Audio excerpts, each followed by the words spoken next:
Hello दोस्तों, कैसे हो? आपका स्वागत है त्रिपाण स्टडी सेंटर में। आज जो हम करने जा रहे हैं मैक्स वेबर की जीवनी, शिक्षा सिद्धांत और नौकरशाही पर विचारधारा। ये काफ़ी महत्वपूर्ण टॉपिक रहने वाला है क्योंकि हम साथ में मैक्स वेबर की प्राधिकार के सिद्धांत पर भी विस्तार पूर्वक चर्चा करेंगे। और ये काफ़ी महत्वपूर्ण टॉपिक है हर एक क्लास के बच्चों के लिए जिनके सिलेबस में मैक्स वेबर की जीवनी या उनकी सिद्धांत या नौकरशाही पर विचारधारा, तो ये काफ़ी महत्वपूर्ण होने वाला है सभी बच्चों के लिए। चलिए देखते हैं हमारा आज टॉपिक क्या है। यदि हम यहाँ पर मैक्स वेबर के जीवन के बारे में बात करें तो ये काफ़ी महत्वपूर्ण रहेगा हर एक कक्षा के बच्चों के लिए। एमए बीए हर जगह जो है मैक्स वेबर के बारे में सोशियोलॉजी के अंतर्गत जो है पूछा जाता है। देखा जाए यहाँ पर तो मैक्स वेबर का जन्म जो हुआ था 21 अप्रैल 1864 को एरफर्ट प्रेशिया में हुआ था, जो कि आज वर्तमान जर्मनी के नाम से जाना जाता है।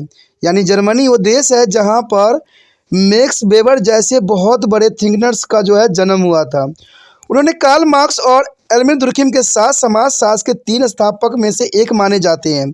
यानी देखा जाए तो हम अगर एडमिन दुर्खिम को अगर मानते हैं सोशियोलॉजी का महत्वपूर्ण समर्थक और कार्ल मार्क्स को, तो मैक्स वेबर को भी छोड़ना कई हद तक गलत होगा, क्योंकि इन तीनों की महान सूझबूझ के कारण ही सोशियोलॉजी जो है अपनी चरम सीमा पर पहुंची। यानी समाजशास्त्र को इन्होंने काफ़ी महत्वपूर्ण स्थान प्रदान किया।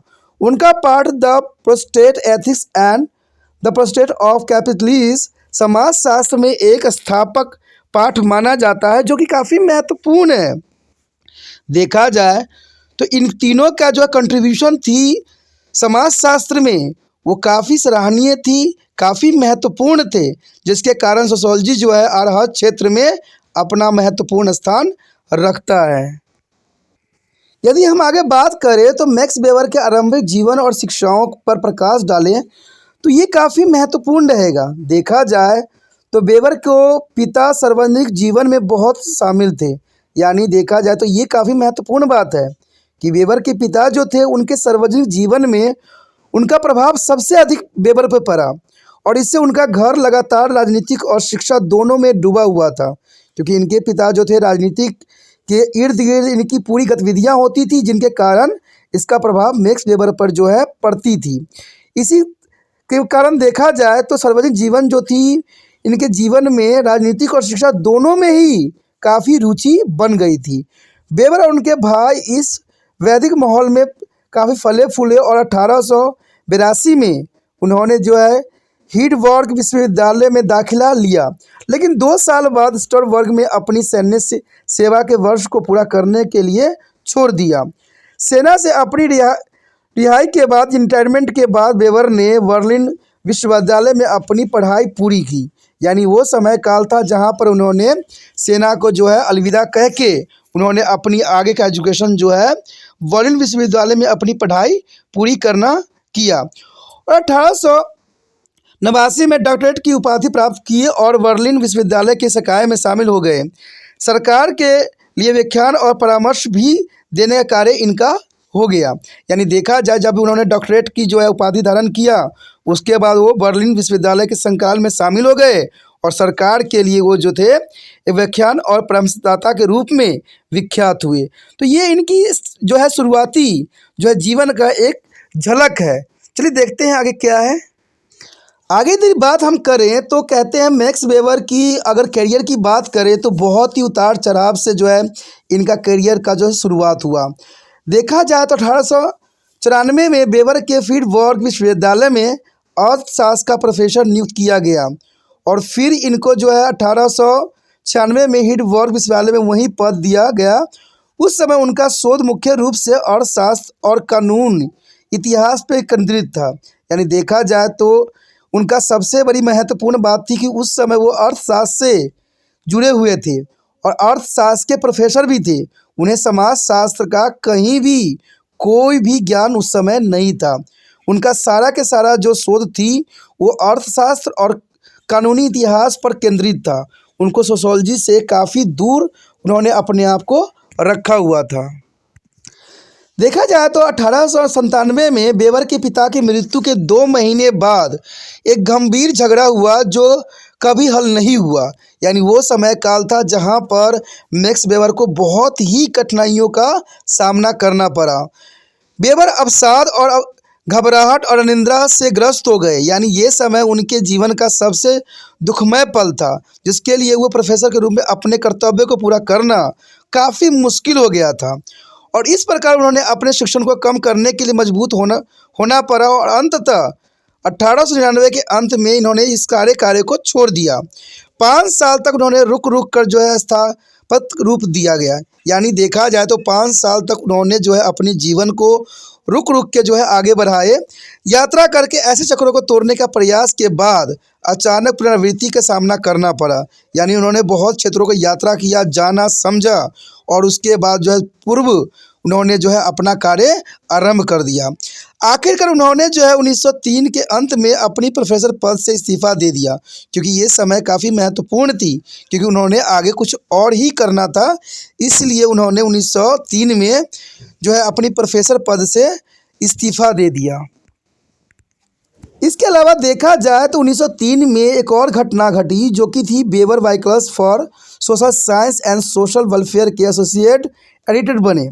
यानी वो समय काफ़ी महत्वपूर्ण थी, जहाँ से उनका जो है सोशोलॉजी के प्रति एक रुचि बनी, क्योंकि उनका जो नियुक्ति की गई थी, वेबर को वाइकल्स for social science and social welfare के सोसाइटी एडिटर बन गए, जहां उनकी रुचि सामाजिक विज्ञान को अधिक बुनियादी मुद्दे में थी।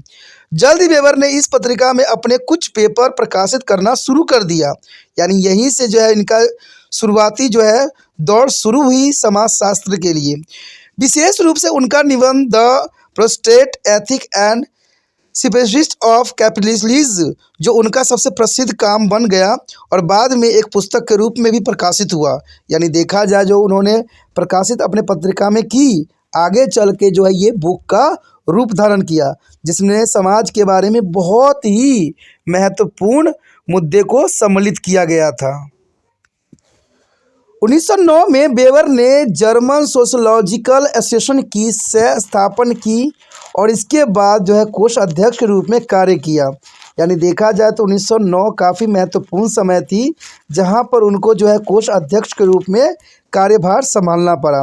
हालांकि उन्होंने 1912 में इस्तीफा दे दिया और सामाजिक लोकतंत्रवादी और उदारवादियों को मिलाने के लिए एक वामपंथी राजनीतिक दल को संगठित करने का असफल प्रयास किया। यानी देखा जाए तो उनका विचार इन सब से अलग हो गया और उन्होंने सामाजिक लोकतंत्रवादी और उदारवादियों को मिलाने का एक नया रास्ता चुना, जिनको उन्होंने वामपंथी राजनीतिक दल के रूप में संगठित करने का प्रयास किया। लेकिन ये प्रयास जो थी सफल नहीं हो सकी, जो कि काफ़ी महत्वपूर्ण बात है। देखा जाए तो प्रथम विश्व युद्ध के फैलने पर 50 वर्ष की आयु के वेबर ने स्वेच्छा से सेवा की और उन्होंने एक रिजर्व अधिकारी के रूप में नियुक्त भी किया गया। देखा जाए तो प्रथम विश्व युद्ध में यहाँ पर वेबर ने एक महत्वपूर्ण अपना योगदान दिया। और देखा जाए तो हिल्डनबर्ग में सेना अस्पतालों के आयोजन का प्रभारी भी बनाया गया और इस भूमिका उन्होंने 1915 के अंत तक पूरा किया। यानी देखा जाए तो 1914 में जो है प्रथम विश्व युद्ध शुरू हुआ और 1915 तक के अंत तक इन्होंने जो है प्रथम विश्व युद्ध में अस्पताल के आयोजन के प्रभारी के रूप में अपने कार्य को बखूबी निभाया। अपने समकालीनों पर वेबर का सबसे शक्तिशाली प्रभाव उनके जीवन के अंतिम वर्ष में आया, जब 1916 से 1918 तक उन्होंने जर्मनी के कब्जेवादी युद्ध लक्ष्यों के खिलाफ एक मजबूत संसद के पक्ष में शक्तिशाली रूप से तर्क दिया। यानी ये विरोधियों के लिए सबसे बड़ा तर्क था, जो कि 1916 से 1918 में मैक्स वेबर ने अपने प्रतिद्वंदियों को सबक सिखाने के लिए दिया था। इसके कारण देखा जाए तो नए संविधान का प्रारूपण और जर्मन डेमोक्रेटिक पार्टी की स्थापना में सहायता करने के बाद वेबर राजनीति से निराश हो गए और विलियम विश्वविद्यालय में पढ़ाना फिर से शुरू कर दिया। इसके बाद उन्होंने म्यूनिख विश्वविद्यालय में पढ़ाया। यानी देखा जाए तो यहाँ मैक्स वेबर का ही बहुत प्रयत्नों का ही सफलता, जिसके कारण जो है नए संविधान का प्रारूपण तैयार हो सका। लेकिन बाद में जो है मैक्स वेबर को राजनीतिक रास नहीं आई और वो निराश हो गए और उन्होंने सदैव के लिए राजनीति को जो है परित्याग कर दिया। उसके पश्चात अपने आखिरी दिनों में उन्होंने विश्वविद्यालय में पढ़ाने का निश्चय किया, जो कि विज्ञान था।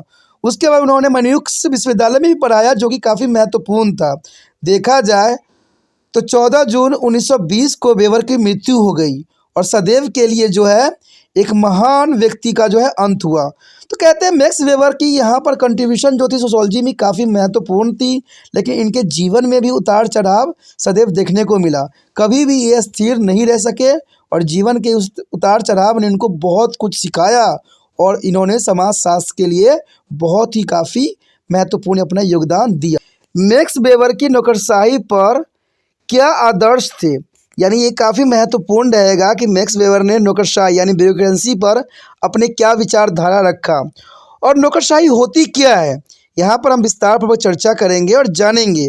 सब प्रथम अगर हम बात करें तो नौकरशाही पर जो है मैक्स वेबर के इम्पोर्टेंट के बारे में देखें तो सबसे पहले आता है परिचय।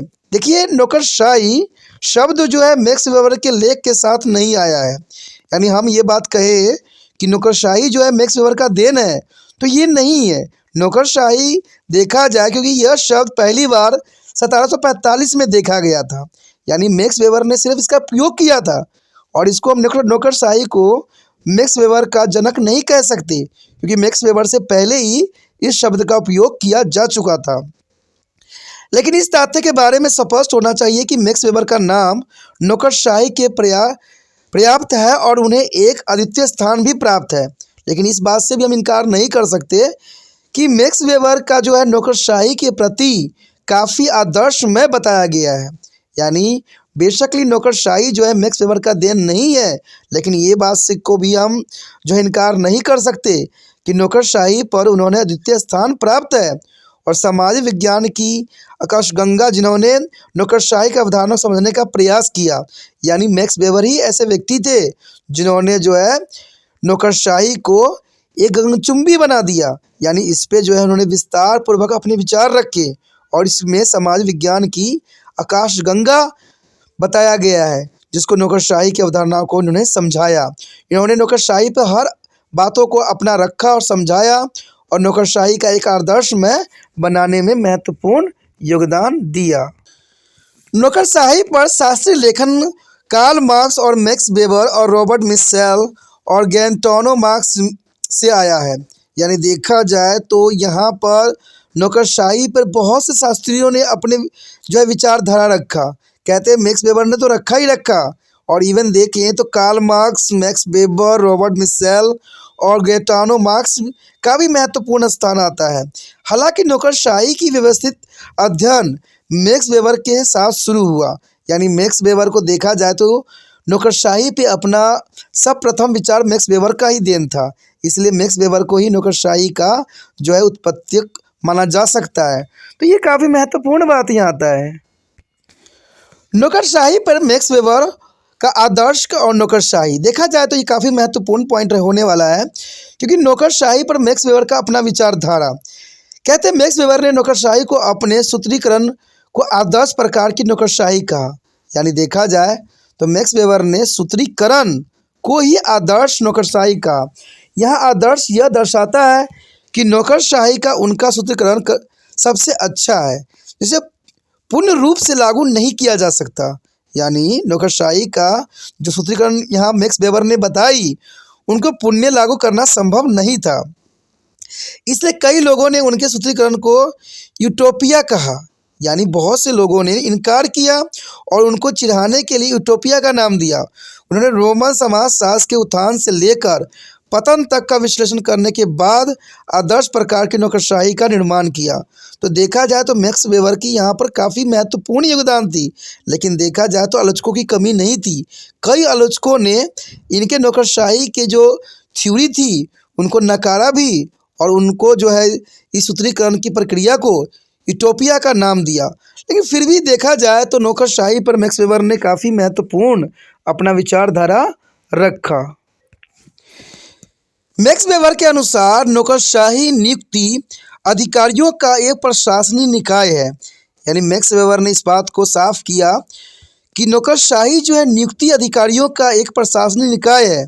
यानी जिन अधिकारियों की नियुक्ति होती है नौकरशाही के अंतर्गत, वो एक निकाय है उन्होंने निर्वाचित व्यक्ति को नौकरशाही को पूर्वावलोकन से बाहर रखा, यानी नौकरशाही से जो निर्वाचित व्यक्ति थे उनको अलग रखा। और इनका यही मत था कि उन्होंने जो इस बात को उजागर करने की कोशिश किया कि नौकरशाही जो है एक आदर्शमय स्थान है।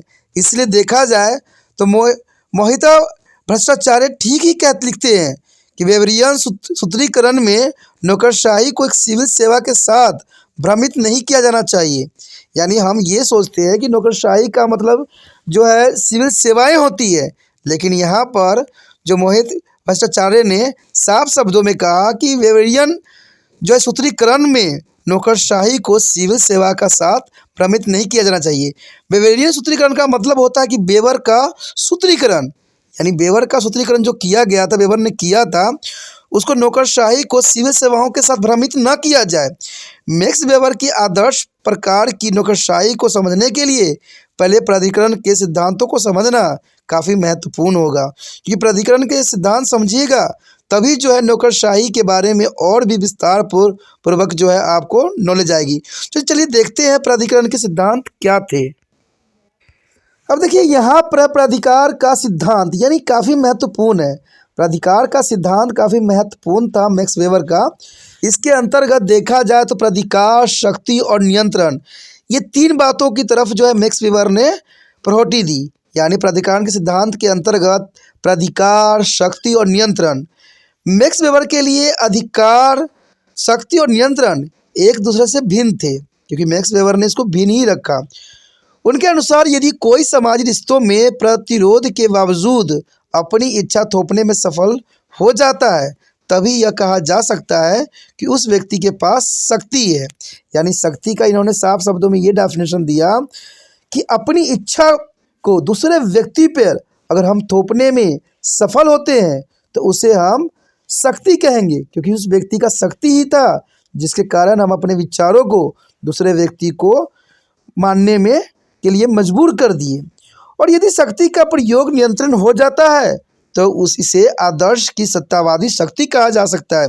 यानी मान लीजिए कोई व्यक्ति है और वो अपनी शक्ति जो है दूसरे पे प्रभावित करता है।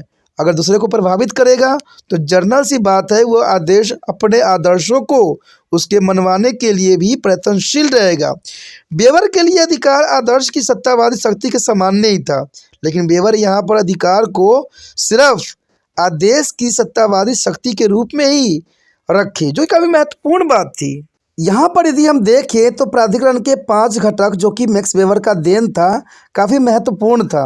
यानी मैक्स वेबर ने जो है 5 जो हमें प्राधिकरण के घटक दिए, और वेबर के अनुसार ये प्राधिकरण के 5 घटक काफ़ी महत्वपूर्ण भी थे। और ये 5 घटक थे: शासकों के आचरण को प्रभावित करने की शासकों की इच्छा और उस पर इच्छा आदेशों की अभिव्यक्ति, ये प्रथम थी। यानी शासित यानी जो शासन करते हैं और जो शासक होते हैं उनके आचरण को प्रभावित करने वाले शासकों की इच्छा।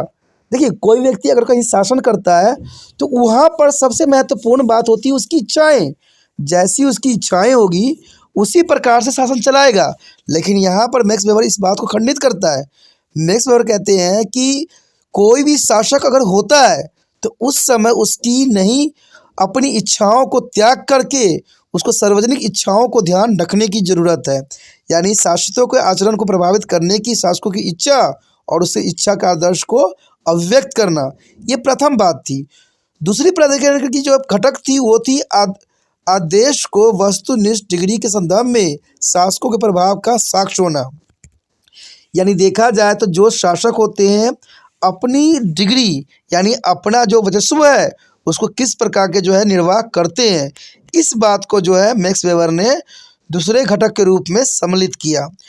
तीसरे घटक को देखें तो ये साफ करता है कि व्यक्ति परख यानी व्यक्तियों की परख करना स्वीकृति के संदर्भ में उस प्रभाव का साक्ष्य जिसके साथ शासक आदेश का पालन करता है। यानी कोई अगर शासक है तो वो किस बेस पे उसको चुना गया है, किस बेस पे आपने जो है अपना जो है वोट दिया है।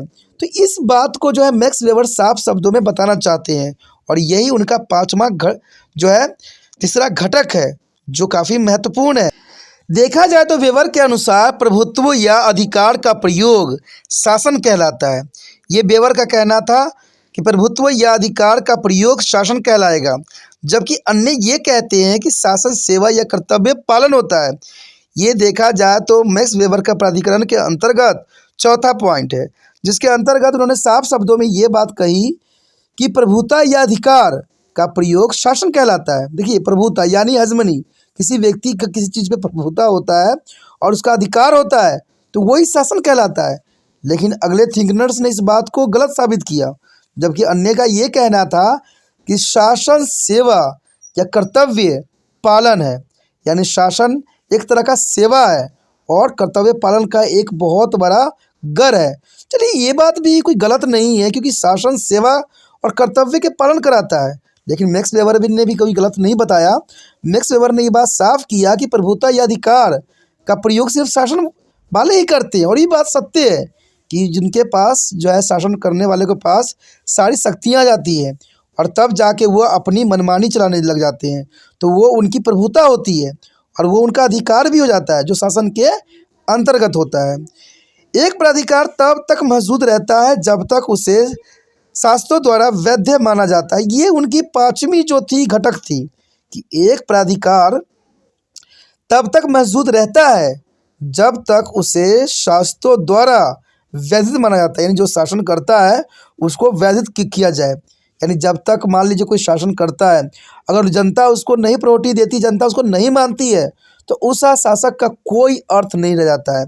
तो यही बात यहाँ बताने की कोशिश किया कि एक प्राधिकार तब तक मौजूद रहता है जब तक उसे शासक द्वारा वैधित माना जाता है, यानी कोई भी जब तक वैध नहीं कहलाएगी जब तक शासक जो है उसको अप्रूवल नहीं देगा। तो ये काफ़ी महत्वपूर्ण यहाँ पर बात आता है वेबर के 5 प्राधिकरण के घटकों के अंतर्गत। उसके पश्चात देखें तो 3 प्रकार के वैध प्राधिकारी, जो कि काफ़ी महत्वपूर्ण है। मैक्स वेबर ने ये काफ़ी महत्वपूर्ण बात की तरफ जो है इशारा किया कि 3 प्रकार के वैध प्राधिकारी, यानी वेबर के 3 प्रकार के वैध प्राधिकारी की पहचान करना काफ़ी महत्वपूर्ण है। देखा जाए तो पहला जो है पारंपरिक अधिकार, यानी पहला जो है पारंपरिक अधिकार, दूसरा है करिश्माई अधिकार, तीसरा है कानूनी अधिकार। ये मैक्स वेबर के 3 वैध प्राधिकार की पहचान यहाँ की गई थी। पहली पारंपरिक, दूसरी करिश्माई, तीसरा कानूनी अधिकार। चलिए इस पे विस्तार पूर्वक और चर्चा करें और जानें कि इनमें क्या बात जो है वेबर ने बताने की कोशिश किया है। तो देखा जाए तो जो है पारंपरिक प्राधिकरण, ये काफ़ी महत्वपूर्ण है। बताया था वेबर ने कि प्राधिकरण ने अपनी वैधता पारंपरिक मानदंडों और रीति रिवाजों की स्वीकृति से प्राप्त किया था। यानी जो परंपरावादी प्राधिकरण थी वो परंपराओं को लेकर चलने की बात कही गई थी, यानी जो हमारे पुराने समय से चलता आ रहा है उसको जो है यहाँ मैक्स वेबर ने प्राथमिकता दी। यानी पारंपरिक प्राधिकरण की जो वैधता साबित करती है वो करती है पारंपरिक मानदंडों पर और हमारे लिए जो रीति रिवाज बनाए गए हैं उसकी स्वीकृति के ऊपर। तो पहला जो है पारंपरिक प्राधिकरण जो है रीति रिवाजों की स्वीकृति को तरफ जो है इशारा करता है। उसके पश्चात देखें करिश्माई प्राधिकार। करिश्माई प्राधिकार काफ़ी महत्वपूर्ण है। कहते हैं यह शक्ति का प्रयोग करने वाले नेता की जादुई शक्ति या वीरता या अन्य असाधारण व्यवहार या गुणों पर आधारित होती है।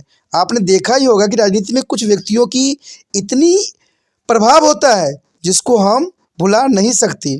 उनके बातों पर लोग एक दूसरे को मारने और काटने को भी तैयार हो जाते हैं। तो वो देखा जाए तो वो जादुई शक्ति या वीरता या करिश्माई शक्ति होती है उनके पास। इसे यहाँ पर मैक्स वेबर ने करिश्माई प्राधिकार का नाम दिया। वह एक भविष्यवक्ता और एक न्यायक और एक तनाशाह भी हो सकता है। लेकिन देखा जाए करिश्माई प्राधिकार के अंतर्गत एक शासक जो है एक भविष्यवक्ता भी हो सकता है, तो एक नायक हो सकता है, एक तनाशाह भी हो सकता है। ये करिश्माई शक्ति के अंतर्गत देखा जाए तो मैक्स वेबर ये बताना चाहते थे कि कोई भी अगर नेता है तो वो अपनी विचारधाराओं से, अपनी सोच से जो है जनमानस को सही मार्गदर्शन भी करा सकता है, जिसके कारण जनता जो है उसको माने। या ये भी हो सकता है कि वो नेता जो है अपनी शक्तियों और वीरता के कारण लोगों पे जो है अपनी करिश्माई शक्ति का प्रभाव दिखाए, यानी उस पर दबदबा डाले और तनाशाह भी हो जाए। जैसे आज के समय में कई देश ऐसे हैं जो तनाशाह हैं। तो ये यहाँ पर मैक्स वेबर ने काफ़ी महत्वपूर्ण बात की तरफ जो है इशारा किया है। बेवर ने करिश्मा को एक व्यक्तिगत व्यक्तित्व के गुणों के रूप में परिभाषित भी किया। यानी देखा जाए तो मैक्स वेबर की करिश्माई शक्ति का जो उन्होंने व्याख्यान किया वो काफ़ी महत्वपूर्ण था। और वेबर ने साफ शब्दों में एक व्यक्ति की व्यक्तित्व के गुणों पर जो है अपना प्रकाश डाला, जिसके आधार पर उसे सामान्य व्यक्ति से अलग, अलौकिक, अति मानवीय या कम से कम विशेष रूप से असाधारण शक्ति या गुणों से संपन्न माना जा सकता है। यानी किसी किसी व्यक्ति में ऐसे भी गुण होते हैं जो सभी लोगों को जो है बहुत ही आसान तरीक़ों से प्रभावित कर देते हैं। तो मैक्स वेबर ने इस करिश्माई शक्ति को जो है काफ़ी महत्वपूर्ण बताया। आज भी देखिए या पुराने समय में देखिए, कहते हैं ऐसे बहुत से नेता थे जिनके विचारधाराओं से हर एक जनमानस जो है मरने और कटने को भी तैयार हो जाता था। तो ये काफ़ी महत्वपूर्ण बात है। कहते हैं सुभाष चंद्र बोस ने भी ऐसी बात कहा था कि आप मुझे खून दो, मैं आपको आज़ादी दूंगा। और इनके विचारधाराओं से बहुत से लोग प्रभावित हुए। इवन कि महात्मा गांधी के विचारधाराओं पे जो है सारे लोग मर मिटते थे। तो देखा जाए तो ये नेताओं की करिश्माई शक्ति थी और उनके विचारधाराओं का एक प्रभाव था जिसे अति मानवीय से हम कम नहीं समझ सकते। वो उनके असाधारण शक्तियों या गुणों से संपन्न मान सकते हैं। जो लोग उसकी असाधारण क्षमताओं में विश्वास करते हैं उनकी आज्ञाओं का पालन भी करते हैं। तो देखा जाए तो ऐसे बहुत से महाभूति हुए जिनकी करिश्माई शक्ति जो है नेता के रूप में एक महत्वपूर्ण थे। और उनकी इसी के कारण, इसी विचारधारा के कारण कहते हुए ऐसे बहुत से अच्छे कार्य हुए जिसको आज जनमानस भुला नहीं सकता। तो इस बात पे मैक्स वेबर ने इसको करिश्माई शक्ति का रूप दिया। उसके पश्चात देखें तो कानूनी अधिकार, ये हमारा जो है अंतिम है कानूनी अधिकार। कहते हैं कानूनी अधिकार का तात्पर्य कानूनों के विवेकपूर्ण अनुप्रयोग और संगठन में सभी सदस्यों के लिए मान्य तर्कसंगत सिद्धांतों के अनुसार है। यानी देखा जाए तो एक और भी शक्ति है यहाँ पर अधिकार है जिसे हम कानूनी अधिकार कहते हैं। कहते हैं अगर किसी व्यक्ति पे हमें अगर उसका कंट्रोल करना है या उस पर हम नियंत्रण रखना है तो कानून के अधिकार के अंतर्गत उस पर नियंत्रण रखी जा सकती है।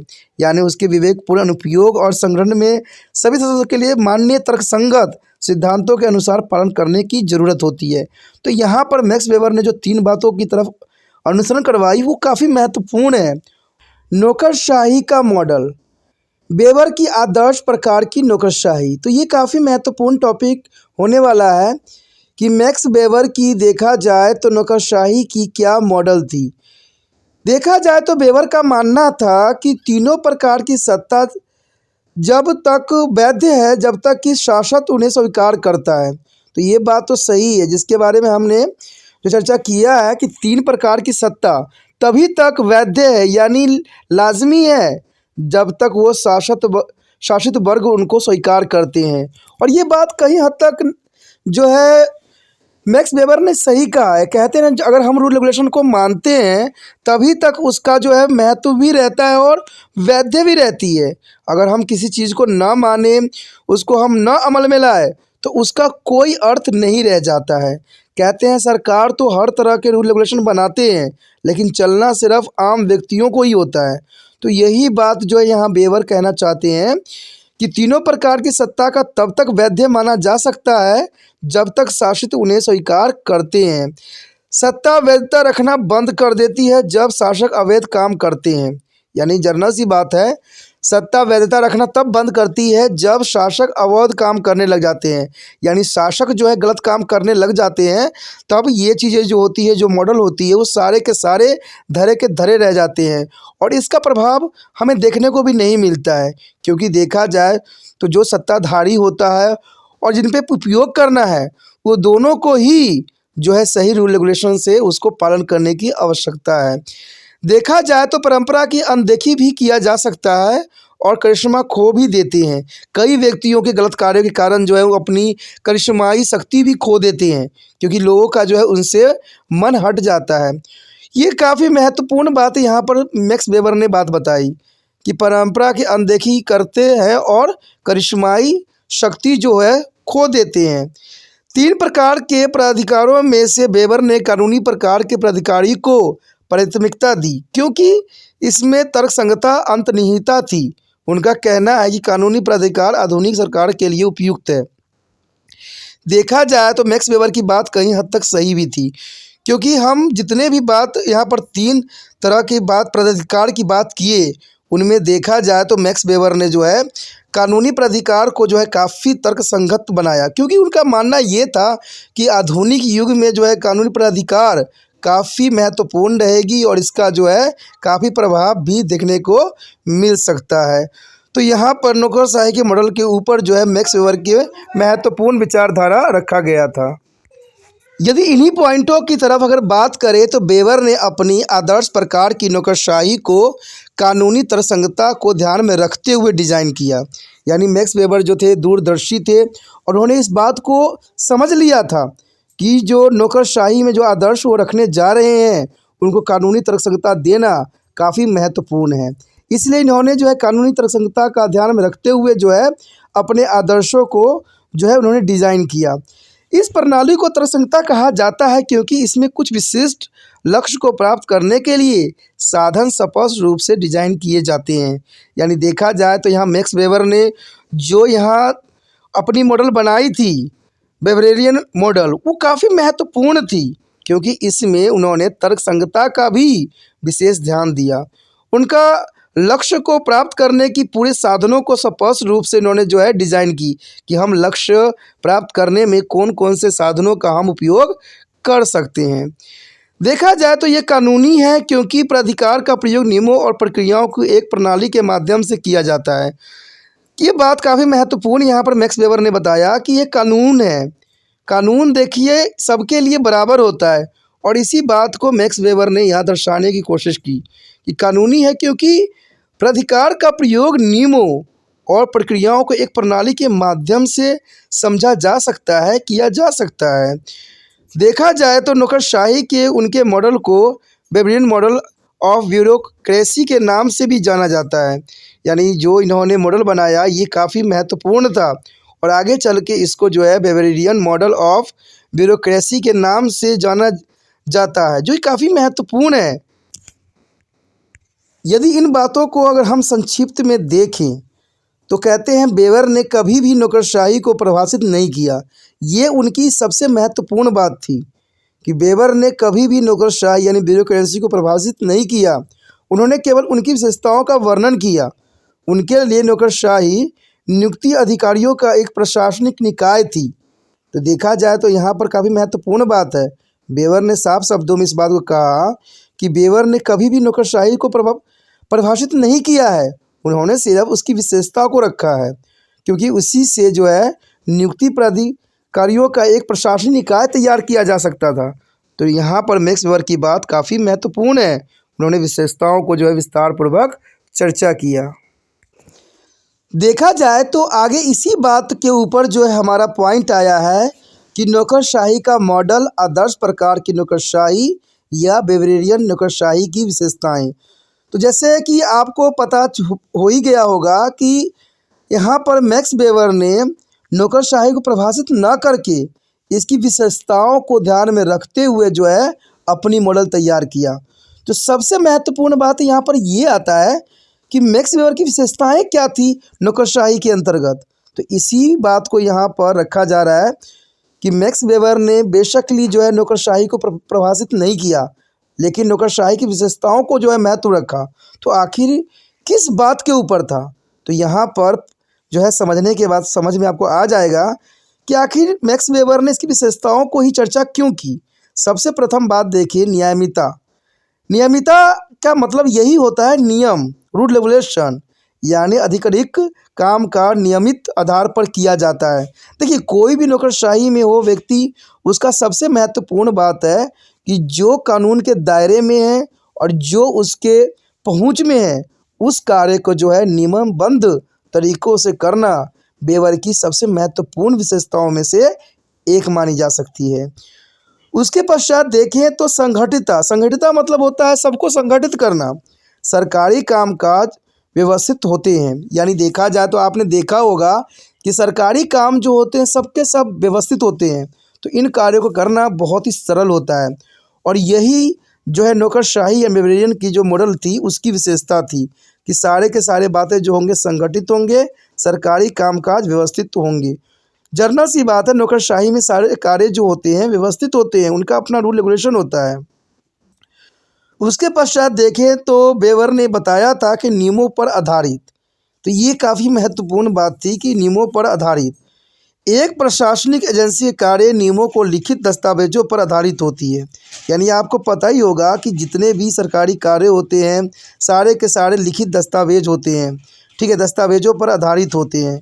नियम मुख्य रूप से संबंधित होते हैं, तो ये भी काफ़ी महत्वपूर्ण बात है कि नियम जो होते हैं मुख्य रूप से संबंधित होते हैं, तो ये काफ़ी महत्व रखता है। और इसी के अंतर्गत देखें कि नियम जो होते हैं किस रूप से संबंधित होते हैं, चलिए देखते हैं।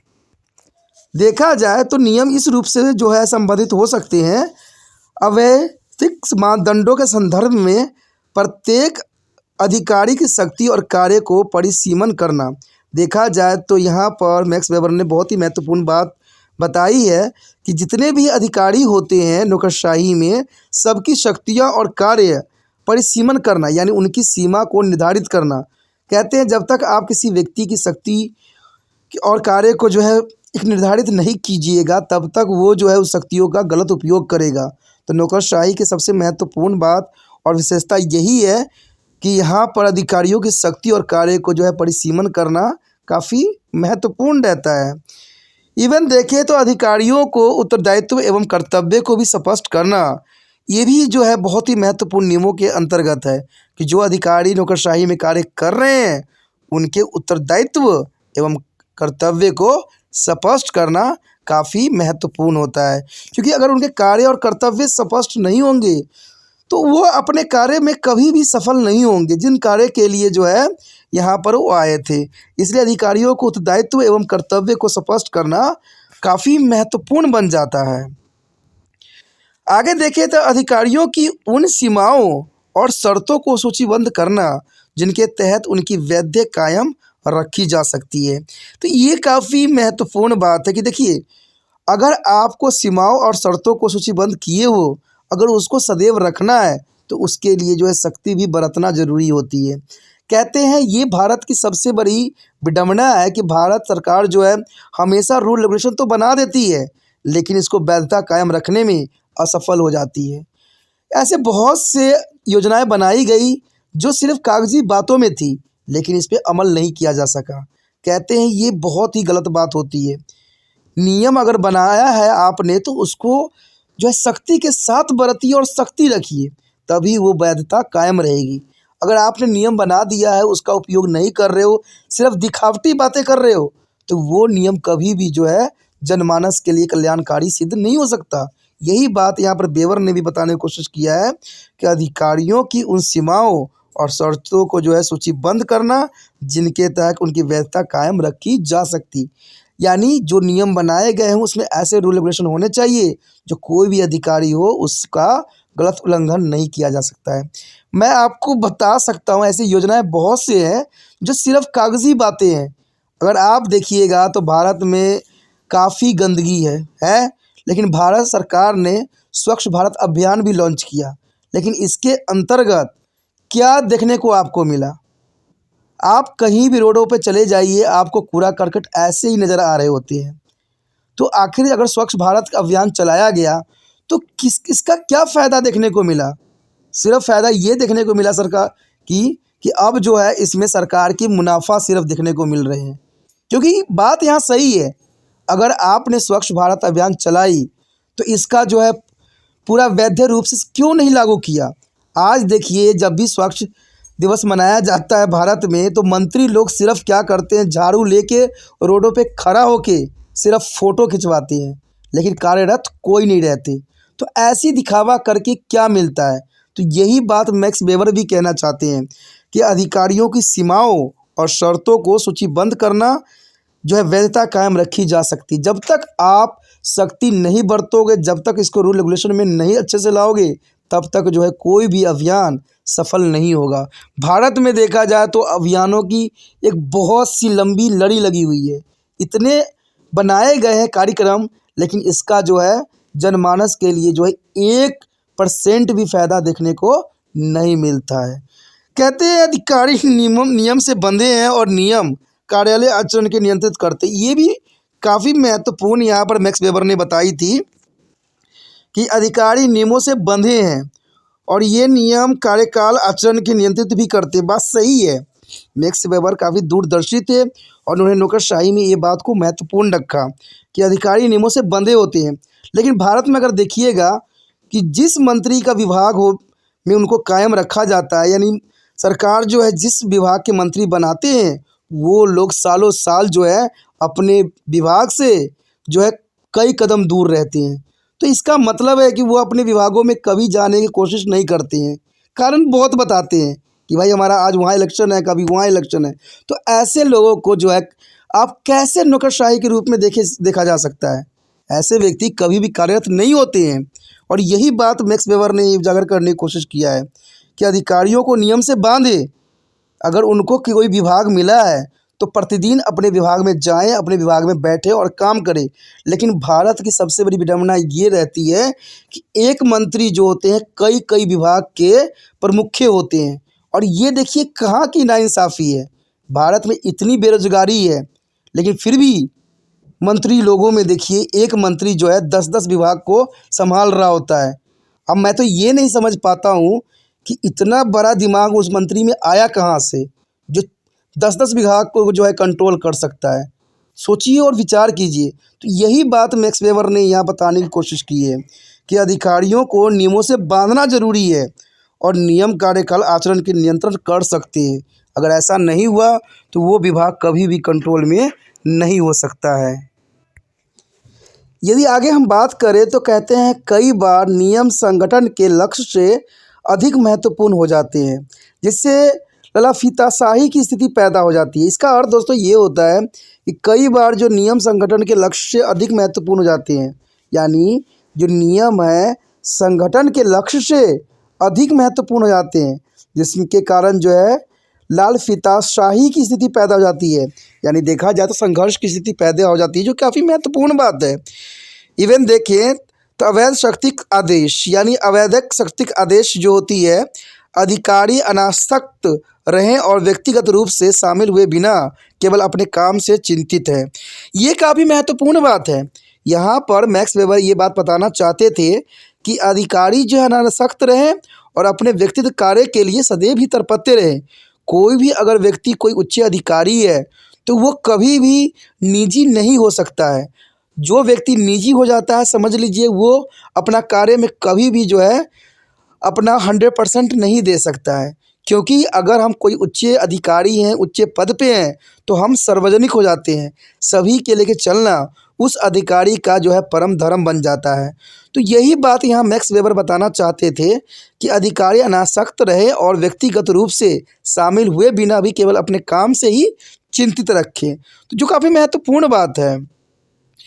इवन देखिए पदानुक्रम काफ़ी महत्वपूर्ण बात है। यहाँ देखा जाए तो कार्यालय पदानुक्रम रूप से व्यवस्थित होते हैं, यानी जो पद होते हैं वो कार्यालय के अनुसार उनको व्यवस्थित किया जाता है।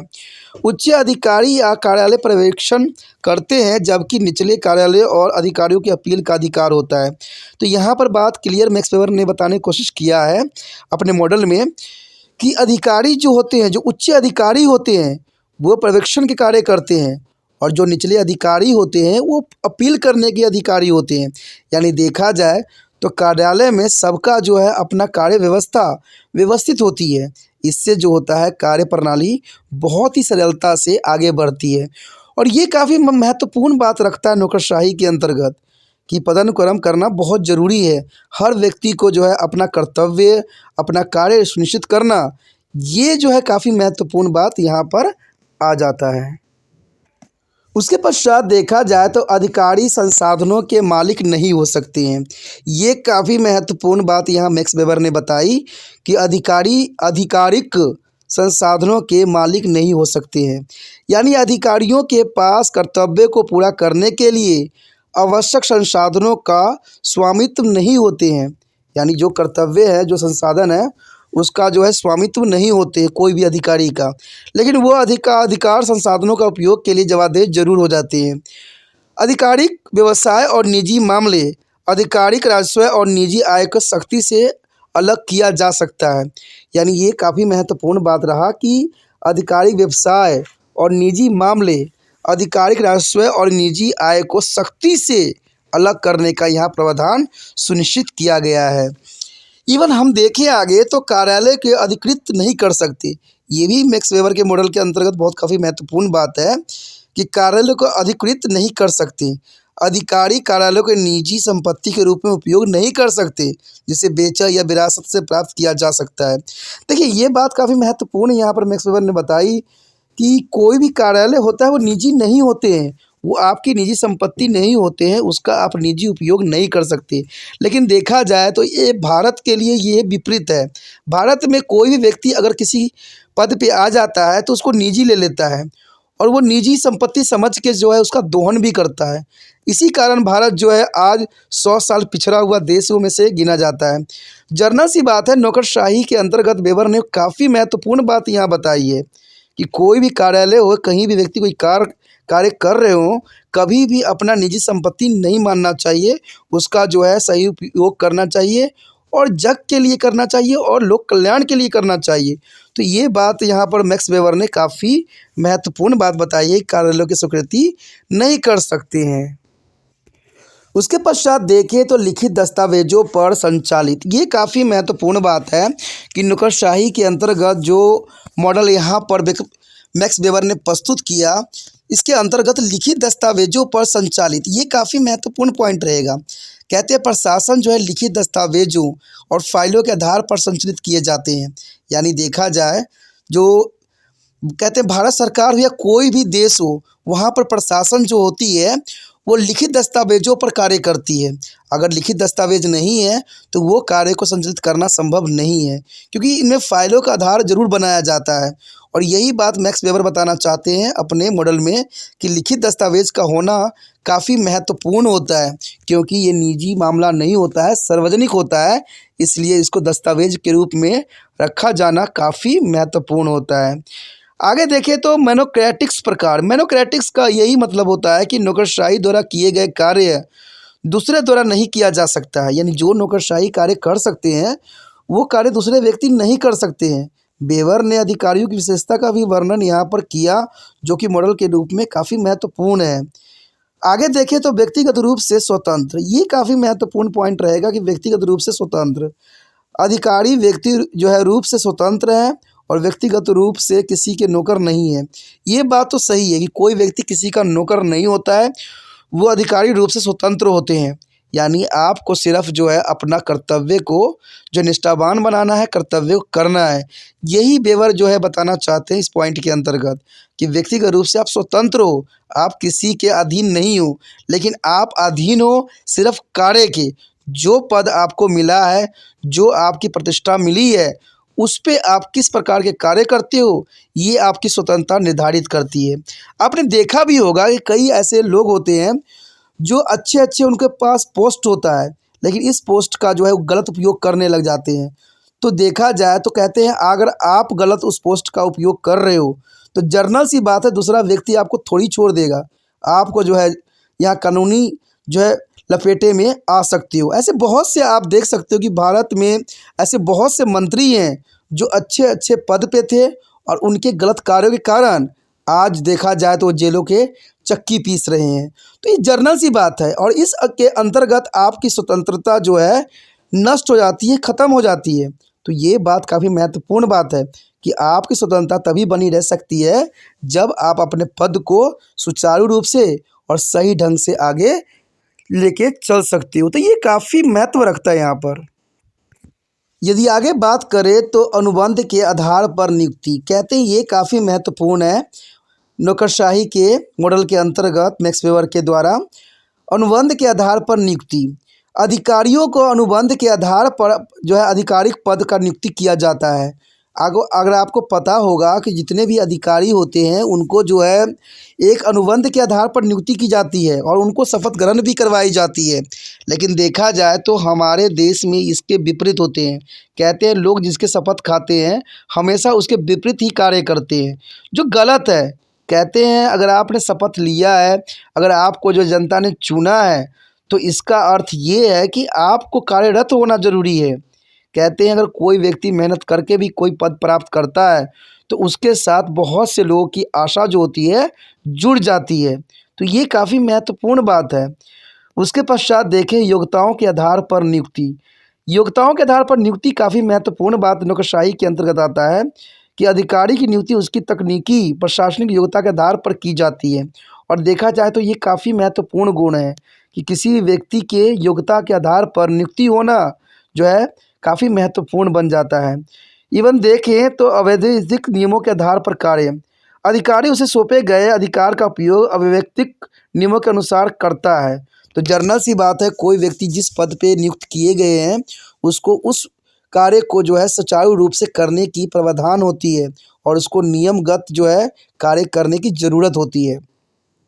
जो व्यक्ति नियमगत कार्य नहीं करते हैं उनको दंड भी दिया जा सकता है, तो उसमें कोई बड़ी बात नहीं है। इसलिए कोई भी व्यक्ति को किसी भी कार्य में संलग्न किया गया है तो उसको उसी रूल रेगुलेशन उसी जो है सम्मान के साथ जो है कार्य करना महत्वपूर्ण बन जाता है। उसके पश्चात आता है वफादारी अपने कर्तव्य का वफादार निष्पादन है। देखिए वफादारी अपने कर्तव्य का वफादार निष्पादन है, तो ये काफ़ी महत्वपूर्ण यहाँ वेवर ने बताई है कि अधिकारियों की वफादारी उनके कर्तव्य के वफादार निष्पादन के माध्यम से व्यक्त किया जा सकता है। यानी कोई भी नौकरशाही के अंतर्गत कार्यरत है उनकी वफादारी ही उनका जो है निष्पादन कर सकता है। यानी वफादारी अपने कर्तव्य का जो है वफादार निष्पादन करते हैं। उसके पश्चात देखें तो पूर्वकालिक व्यवसाय, ये काफ़ी महत्वपूर्ण यहाँ पर पॉइंट आ सकता है कि पूर्वकालिक व्यवसाय अधिकारी प्रशासनिक कार्य उनका पूर्वकालिक व्यवसाय होते हैं। यानी अधिकारी जो होते हैं उनके प्रशासनिक कार्य उनके पूर्वकालिक व्यवसायों के अंतर्गत होते हैं। उसके पश्चात देखें नियमित वेतन। अधिकारी कार्य का प्रतिफल नियमित वेतन और आजीवन जो है करियर में नियमित उन्नति की संभावना से मिलती है। तो ये काफ़ी महत्वपूर्ण बात है, ये रिवॉर्ड होती है जो दी जाती है। देखा जाए तो अगर अधिकारियों के अच्छे कार्य हैं अच्छे वर्क हैं तो उसके प्रतिफल उनको नियमित वेतन और आजीवन करियर में नियमित उन्नति की संभावना को मिलता है। यानी आगे वो काफ़ी बढ़ सकते हैं, आगे अच्छे से अच्छे कर सकते हैं। तो ये काफ़ी महत्वपूर्ण यहाँ पर जो है मैक्स वेबर ने जो है अपनी मॉडल जो है वेबरियन में दिया, काफ़ी महत्व रखता है। मैक्स वेबर का मानना है कि नौकरशाही अपनी शक्ति बढ़ाती रहती है और ये काफ़ी महत्वपूर्ण पॉइंट है। यहाँ पर मैक्स वेबर ने साफ शब्दों में कहा कि नौकरशाही अपनी शक्ति बढ़ाती रहती है। यानी जो व्यक्ति अपने अच्छे कार्य करते हैं सही करते हैं उनकी शक्तियाँ हमेशा बढ़ती रहती है, इसमें कोई दो राय नहीं है। कि नौकरशाही की बढ़ती शक्ति के लिए जिम्मेदार कारक।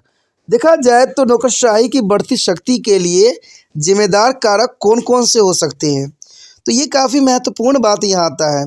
देखा जाए तो मैक्स वेबर के अंतर्गत उनके अनुसार जो है नौकरशाही की शक्ति में वृद्धि के लिए निम्नलिखित कारक जो है उत्तरदायी हो सकते हैं।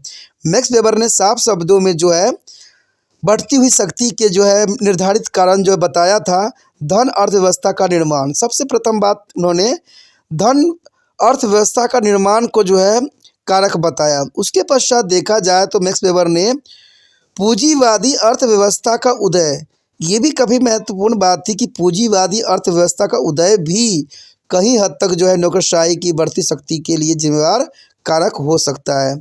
इवन देखें तो लोकतांत्रिक संस्थानों का विकास, कहते हैं लोकतांत्रिक संस्थाओं के विकास भी नौकरशाही की बढ़ती शक्ति के लिए जिम्मेदार होने का फैक्टर बन सकता है। इवन देखिए तो जटिल प्रशासनिक समस्याओं का उद्भव। देखा जाए तो राजनीतिक में आज के समय में जटिल प्रशासनिक समस्या का जो उद्भव है काफ़ी होती चली जा रही है, जिसके कारण जो है नौकरशाही की बढ़ती शक्ति के लिए ये जिम्मेदार हो सकता है। आगे यदि हम बात करें तो काफ़ी महत्वपूर्ण है यहाँ पर संचार के आधुनिक साधनों का विकास। देखा जाए तो संचार के आधुनिक साधनों का विकास काफ़ी महत्व रखता है और इसके कारण देखा जाए तो काफ़ी जो है देशों में विकास का जो है एक नया रूप देखने को मिला। उसके पश्चात बात करें बुद्धिवाद का विकास। देखा जाए जैसे जैसे इंसानों में बुद्धिवादी का विकास हुआ है वैसे वैसे इनकी रहन सहन हर चीज़ों में जो है काफ़ी बदलाव देखने को मिला है। तो ये कारक हो सकते हैं और सबसे महत्वपूर्ण कारक यहाँ पर यही देखने को मिलता है कि जनसंख्या की वृद्धि। जनसंख्या की वृद्धि आए दिन इतने बढ़ते चले जा रहे हैं कि विश्व के लिए जो है एक बहुत बड़ी समस्या खड़ी होती चली जा रही है। और इवन देखें तो भारत के लिए सबसे बड़ी समस्या ये ज़रूर बन गई है, क्योंकि भारत जो है विश्व का सबसे नंबर 1 जो है जनसंख्या में बन गई है। तो ये सारी बातें जो है काफ़ी महत्वपूर्ण रखता है। इवन देखें तो कहते हैं नौकरशाही की अत्यधिक शक्तिशाली स्थिति को नियंत्रित करने के लिए उन्होंने नौकरशाही को एक विशाल और मनमानी शक्ति बनने से रोकने के लिए कुछ उपाय भी सुझाए गए हैं। देखा जाए तो नौकरशाही पर नियंत्रण रखना काफ़ी महत्वपूर्ण बन जाता है। इसी के अंतर्गत हम आगे बात करेंगे कि नौकरशाही को नियंत्रण किस प्रकार किया जाता है। चलिए देखते हैं कि नौकरशाही का नियंत्रण हम किस प्रकार कर सकते हैं। देखिए, हमारे समक्ष आ गया है नौकरशाही को नियंत्रित करने के तरीके। ये काफ़ी महत्वपूर्ण पॉइंट बन सकता है, क्योंकि जैसे कि मैक्स वेबर ने बताया कि नौकरशाही के अंतर्गत शक्तियों का जो है बहुत ही महत्व अपना स्थान रखता है और व्यक्ति जो है शक्तियों का उपयोग करने के लिए जो है पूरी छूट होती है। अगर ऐसे कंडीशन में नौकरशाही के अंतर्गत अगर उसको नियंत्रित ना किया गया तो व्यक्ति जो है तनाशाह हो सकता है, और तनाशाह जब व्यक्ति होता है तो जनता के लिए सदैव ही कष्टदायक होती है। इसलिए मैक्स वेबर ने इस बात को काफ़ी महत्व रखा कि नौकरशाही की एजेंसियों के अंतर्गत उसके नियंत्रण करने के तरीके भी सुलझाए गए, क्योंकि अगर हम नियंत्रण न रखें तो कहते हैं ये व्यक्तिगत स्वतंत्रता के लिए और जो है सार्वजनिक स्वतंत्रता के लिए बहुत ही घातक सिद्ध हो सकता है। तो इस बात को जो है मैक्स वेबर ने दूरदर्शिता दिखाई और नौकरशाही को नियंत्रण करने के तरीक़ों को भी सुलझाया। देखा जाए नौकरशाही के नियंत्रण करने के तरीक़ों के अंतर्गत देखा जाए तो कॉलेजियलिटी यानी कॉलेजियलिटी अर्थात नियम लेने में एक से अधिक व्यक्तियों की भागीदारी, ये काफ़ी महत्वपूर्ण है। देखिए, कॉलेजियलिटी जो होती है इसका अर्थ ये होता है कि कोई भी कार्य किए जाते हैं नौकरशाही के अंतर्गत उसमें एक व्यक्ति का जो है मत नहीं होता है और ये तनाशाह होने से बचाता है। अगर एक व्यक्ति का निर्णय लिया जाए, अगर एक ही व्यक्ति का निर्णय होता है तो वो व्यक्ति सदैव ही तनाशाह हो जाता है। लेकिन नौकरशाही में कॉलेजियलिटी शब्दों का उपयोग किया गया है। इसका अर्थ ये होता है कि व्यक्ति एक से अधिक व्यक्तियों की इसमें भागीदारी होती है। कोई भी निर्णय लिया जाता है इसमें एक या एक से अधिक व्यक्तियों के जो है निर्णय होते हैं, जिसके कारण जो है व्यक्ति तनाशाह नहीं हो सकता है। और इसका नुकसान यह कि कई बार इसका दुरुपयोग भी होता है और निर्णय जिम्मेदारी गति बाधित भी हो जाती है। ये बात तो है कि कभी कभी इसका जो है दुरुपयोग भी की जाती है कि जब हम कोई अच्छा कार्य करने जाएं और दूसरे व्यक्तियों को ना अच्छा लगे तो वो बात नहीं बनती। आपने एक बात देखा ही होगा और मैं आपको एग्जाम्पल के तौर पे बता सकता हूँ कि यूएसएसआर की विघटन कुछ ही कारणों में ये कारण काफ़ी महत्वपूर्ण थी। यूएसएसआर के अंतर्गत देखा जाए तो मिखाइल गोर्बाचोव जो थे अंतिम वहाँ के थे प्रेसिडेंट, लेकिन देखा जाए तो उनकी सबसे बड़ी बात ये थी कि वो देश के लिए अच्छा करना चाहते थे, लेकिन अपने ही पार्टी के लोग उनके सहयोग नहीं दिए, जिनके कारण बर्लिन की दीवार टूटी और जो है यूएसएसआर की विघटन हो गया। तो ये काफ़ी महत्वपूर्ण बात है। कई बार ये नुकसानदायक सिद्ध होती है और कई बार इसका दुरुपयोग भी किया जा सकता है और निर्णय और जिम्मेदारी गति बाधित भी हो सकती है। तो इसीलिए जो है नौकरशाही का नेतृत्व करना काफ़ी महत्वपूर्ण बन जाता है। उसके पश्चात देखें तो शक्तियों का पृथकीकरण, देखा जाए तो शक्तियों का पृथकीकरण भी काफ़ी महत्वपूर्ण बात आता है। अर्थात एक ही कार्य के लिए एक से अधिक निकाय के बीच उत्तरदायित्व का विभाजन होना, यानी नौकरशाही के अंतर्गत अगर कोई कार्य है तो वो कार्य एक व्यक्ति को न सौंप के कार्य को जो है विभाजित कर दिया जाता है, यानी ये कार्य जो है सभी व्यक्तियों को बांट दी जाती है। तो इससे ये होता है कि नौकरशाही को नियंत्रित किया जा सकता है। नौकरशाही को जो है कभी भी गलत तरीक़ों का उपयोग करने से रोकने का सबसे महत्वपूर्ण तरीका है और तनाशाह होने से जो है काफ़ी महत्वपूर्ण ये रोका जा सकता है। इसलिए यहाँ पर देखा जाए तो शक्तियों का पृथकीकरण एक काफ़ी महत्वपूर्ण बात नौकरशाही के नियंत्रण के अंतर्गत आता है। आगे देखें तो जैसे पहले जो है CAG के पास अकाउंटिंग और ऑडिटिंग दोनों की जिम्मेदारी थी, जिसे उसका एकाधिकार हो गया और पारदर्शिता के साथ साथ दक्षता भी खत्म हो गई। तो ये काफ़ी महत्वपूर्ण यहाँ पर एग्जाम्पल है कि CAG के पास जो थी पहले अकाउंटिंग और ऑडिटिंग दोनों प्रकार की जिम्मेदारी थी, जिससे उसका एकाधिकार हो गया था, यानी उसका ही वर्चस्व चलने लग गया। कहते हैं किसी भी चीज़ पे अगर किसी एक व्यक्ति का अगर नियंत्रण हो जाता है तो उस विभाग के अंतर्गत देखा जाए तो पारदर्शिता के साथ साथ दक्षता भी खत्म हो जाती है, क्योंकि वो व्यक्ति उसका जो है अपना निजी कार्य के लिए इस्तेमाल करने लग जाता है। और यही हुआ जब सीएजी के साथ हुआ। सीजीए जो थी एक तरह के अकाउंटिंग और ऑडिटिंग करने की जिम्मेदारी दी गई थी, लेकिन जब एकाधिकार हो गया तो इसकी सारी पारदर्शिता और दक्षता जो है एकाएक खत्म हो गया। इस प्रकार लेखन किसी अन्य निकाय को दिया गया और तब सीएजी जो है केवल लेखा परीक्षा कार्य करता है, और इस प्रकार दोनों निकाय सामूहिक रूप से एक दूसरे और सरकार पर नज़र रखते हैं।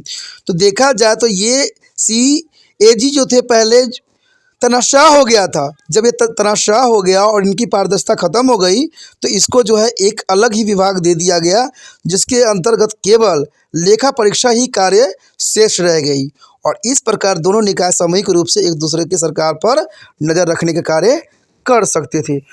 आगे देखें तो आगे आता है शौकिया प्रशासन। शौकिया प्रशासन का ये अर्थ होता है कि अवैतनिक व्यक्तियों द्वारा प्रशासन, यानी व्यक्ति उस लायक नहीं होते हैं फिर भी जो है वो शासन संभाल रहे होते हैं।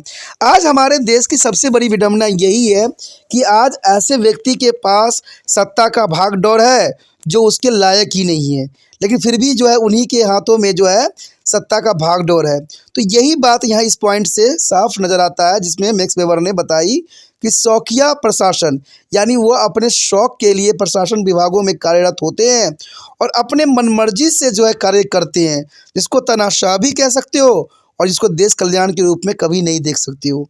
उसके पश्चात देखें तो प्रत्यक्ष लोकतंत्र। प्रत्यक्ष लोकतंत्र का अर्थ यही होती है कि लोगों के प्रति उनकी जवाबदेही सुनिश्चित करने के लिए नौकरशाहों को एक सभा को देख रेख और मार्गदर्शन में रखा जाता है। यानी देखा जाए तो नियंत्रण रखने की सबसे महत्वपूर्ण बात यही रहती है कि प्रत्यक्ष लोकतंत्र में यही होता है कि जवाबदेही सुनिश्चित करने के लिए जो भी नौकरशाहों में होते हैं उनकी एक सभा कि देख रेख और मार्गदर्शन के ऊपर जो है कार्य करने होते हैं। तो ये नियंत्रण करने के सबसे महत्वपूर्ण तरीकों में से एक माना जा सकता है। उसके पश्चात देखें प्रतिनिधित्व। कहते प्रतिनिधित्व का अर्थ यही होता है कि निर्वाचित प्रतिनिधित्व निकाय विधानसभा या संसदों के माध्यम से नियंत्रित होते हैं। तो ये काफ़ी महत्वपूर्ण बात है कि प्रतिनिधित्व जो होते हैं उनके लिए जो है नियंत्रण के कार्य विधानसभा या संसद के द्वारा की जाती है। तो ये काफ़ी महत्वपूर्ण बात है। देखा जाए तो मैक्स वेबर के वेबरियन मॉडल जो थी काफ़ी महत्वपूर्ण थी, लेकिन फिर भी बहुत से जो है यहाँ पर सोशोलॉजिस्ट ने इसका आलोचना भी की। आखिर इन्होंने आलोचना किस बेस पे किया, क्यों किया, ये बहुत प्रश्न उठता है। तो इसको समझना भी ज़रूरी है कि आखिर इतना महत्वपूर्ण यहाँ पर मैक्स वेबर ने बातें बताई रखी जो काफ़ी महत्वपूर्ण भी थी और ज़रूरी भी थी, लेकिन बहुत से थिंकनर्स ने इस बात को क्यों गलत कहा और क्यों आलोचना की। चलिए देखते हैं आखिर क्यों इसका आलोचना की गई और क्या कारण था आलोचना करने की। देखा जाए तो वेबर के नौकरशाही मॉडल की आलोचना, ये काफ़ी महत्वपूर्ण बात यहाँ बनेगी कि आखिर वेबर के नौकरशाही मॉडल की आलोचना क्यों की गई। कई प्रसिद्ध विद्वान नौकरशाही की समग्रता में आलोचना करते हुए इसे घिनौना, मनमाना और फिजूल खर्ची, कठोरता और यांत्रिक, अमानवीय और निष्ठावान के निकृष्ट कहते हैं। देखिए ये बात यहाँ पर सबके अपने अपने विचारधारा होते हैं, हम किसी विद्वान को यहाँ आलोचना नहीं कर सकते, सबकी अपनी विचारधारा होती है। कई प्रसिद्ध विद्वानों ने अगर नौकरशाही को घिनौना, मनमाना, फजूल खर्ची, कठोरता और यांत्रिक, अमानवीय और निष्कृष्ट कहा है तो उसका कोई ना कोई कारण जरूर रहा होगा, क्योंकि सभी व्यक्तियों की अपनी विचारधारा होती है। मैक्स वेबर ने नौकरशाही पे अपने बहुत ही महत्वपूर्ण मॉडल प्रस्तुत की, लेकिन फिर भी इसकी आलोचना हुई। कारण इन बातों के ऊपर आया कि कई विद्वानों ने जो है नौकरशाही को घिनौना बताया। घिनौना बताने का अर्थ यही हो सकता है कि इसमें जो है व्यक्ति अपनी मनमानी करते हैं, मनमानी भी है, और फिजूल खर्ची ये भी हो सकता है कि बहुत इस पे खर्च भी की जाती है। देखा जाए तो एक बार नौकरशाही में जो व्यक्ति आ जाते हैं उन पे सरकार बहुत तरह के खर्च उठाते हैं, जिनके कारण काफ़ी जो है फिजूल खर्ची भी यहाँ पर रखा जा सकता है। इवन कठोरता के रूप में देखें तो आज नौकरशाही पे बहुत ही ऐसी बातें सामने आई है जो उसकी कठोरता को दर्शाती है। इवन यांत्रिक और मानवीय और निष्कृष्ट भी कहना कोई गलत नहीं होगा।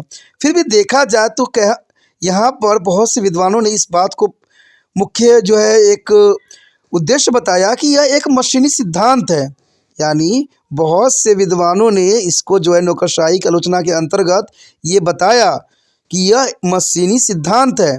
इसमें गोल्डनर एक विद्वान जिन्होंने कई दशकों तक वेबर की आदर्श प्रकार के नौकरशाही का परीक्षण किया।